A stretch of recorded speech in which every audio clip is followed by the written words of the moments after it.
ఇటీవల ఒక గొప్ప దైవజనుడు చార్లీ కిర్క్, ఆయన పేరు, మంచి దైవజనుడు, అమెరికాలో రోషం కలిగి సేవ చేస్తున్నాడు ఆయన. ఇప్పుడు అమెరికా దేశం అంతా కూడా పాడైపోయింది తెలుసా మీకు? అమెరికాలో వాళ్ళ వస్త్రధారణ బాగుండదు, ఎవరిష్టం వచ్చినట్టు వాళ్ళు తిరుగుతున్నారు, హద్దులు లేవు, ఆజ్ఞలు లేవు, దైవ భయం లేకుండా మారిపోయారు. ఒకప్పుడు అమెరికా అంటే మిషనరీని పంపించిన దేశం అది, ఇక్కడికి అనేక కోట్ల రూపాయలు పంపించి సువార్త ప్రకటించిన దేశం ఇది. ఆ దేశం ఈ రోజున పాడైపోయింది.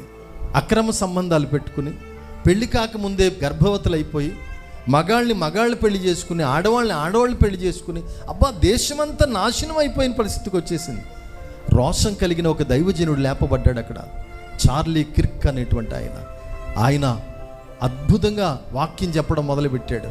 విశ్వాసాన్ని గురించి బోధించాడు, పరిశుద్ధతను గురించి బోధించాడు. ఇదిగో అమెరికా అంతా పాడైపోయింది, తిరిగి మరలా